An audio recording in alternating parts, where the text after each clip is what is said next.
Yeah, hi, I'm Bruce Jackson. I'm a physician from Tampa, Florida, and recently retired, so I spend some time in Colorado also. I see. And what do you do for a living? I'm now retired. You're now? An anesthesiologist, and a large part of my practice was pain, as a pain specialist, especially in subacute pain. I see. Well, I don't have any experience in cannabis because I'm not allowed to as a physician. It's interesting, legally and medically, I'm entrusted by medical societies and by law enforcement agencies and by the public who chooses to come see me to help evaluate their pain, to help manage their pain, to choose medications that will do best for them. And I have some obligations, obviously. It's my obligation to carefully consider the effect, including side effects, and manage them or change courses as necessary. It's also my obligation to be aware that there may be patients who want to abuse using me to perhaps sell the morphine I'm prescribing for them on the street, and be alert to that, and when so, alter my course of therapy accordingly, or I have an obligation to have a raised suspicion for that. But inexplicably, if I were to prescribe cannabis, I'd lose my license. I see. Permanently. And I can't figure that out. Why can I be trusted to get Dilaudid and morphine, which certainly has street value, which is certainly in some settings very dangerous and certainly very addictive, but I can't be trusted to look at the welfare of my patient to give them marijuana? It's absurd. And it certainly is counter to the benefit of patients. And that's the most frustrating thing for me. I have no opinion politically about whether marijuana ought to be available to the public. I know there's arguments on both sides. I have no opinion there. But certainly medically, someone who is considered capable of evaluating the needs of a patient and giving them much more dangerous and stronger drugs and being alert to not having them abused for non-medical reasons certainly ought to be able to work on behalf of my patients and give this drug. I really resent the federal government entering into the relationship between me and my patients. What kind of illnesses or things are we referring to here when we're talking about cannabis? What kind of things that you think could it be an alternative for? Well, certainly long-term pain and certainly terminal pain. Let me address the latter one first. The typical example would be someone dying of cancer with perhaps bone pain as a common example. Hospice and families work hard to increase the value as much as possible the last few waning days that these people have. And we can't use something that allows them to be a little alert and enjoy being with their family those few months. Why? What rationale do we have for denying them this? We aren't endangering anybody. Just absurd that instead we have to come and watch our families writhe in pain or be gorked out and unresponsive in these last precious days, weeks, and months. It's absolutely absurd. This film is probably going to be viewed by a lot of different people who may have some questions in regard to cannabis, and maybe by people who are not very familiar with it, particularly from a medical standpoint.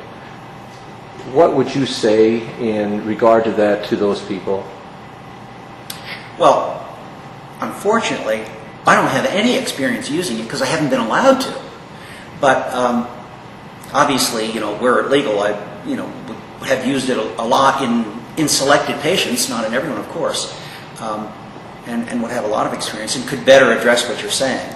For example, it probably doesn't have a lot of use in real acute pain like the first 3 days post-op. That's probably not where it belongs, but there are so many other places where it does. Sorry if I rambled. I think I forgot your question. No. You're right on track. I'm just curious, for the education of other people, for people to understand that there is a medicinal value here, that there is a legitimate medicinal value, And if you could give some insight in that regard, if you could, as far as the types of people who may benefit from the use of cannabis, possibly.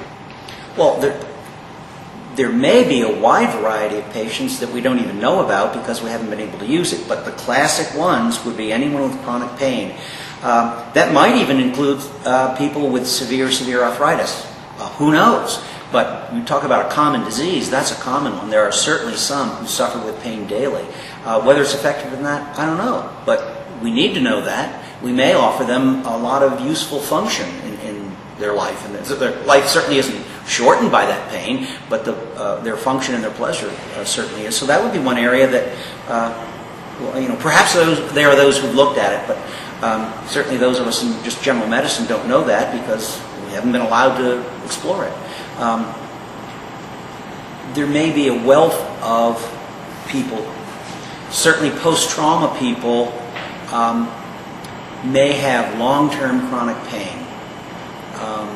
Some post-operative patients, one example might be someone who had some back surgery.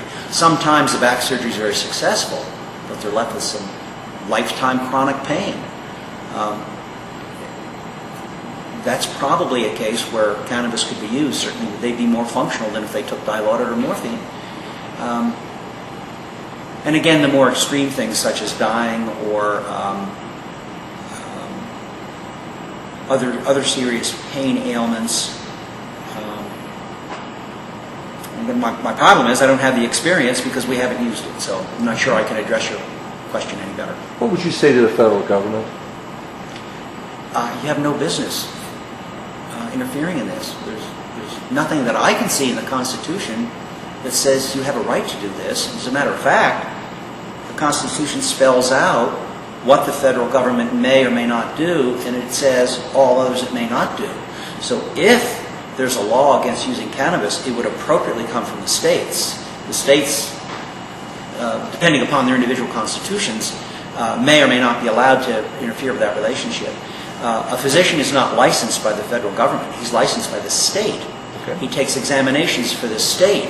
And if the state constitution wants to say you may not use cannabis, at least that's, though I may disagree with it, at least there's a legal context for that. There's no legal context for the federal government to say, when I sit down with a patient, there are certain drugs I can't give them just because the federal government has other concerns. The federal government needs to do a better job with its other concerns rather than choose the physician-patient relationship to deal with that.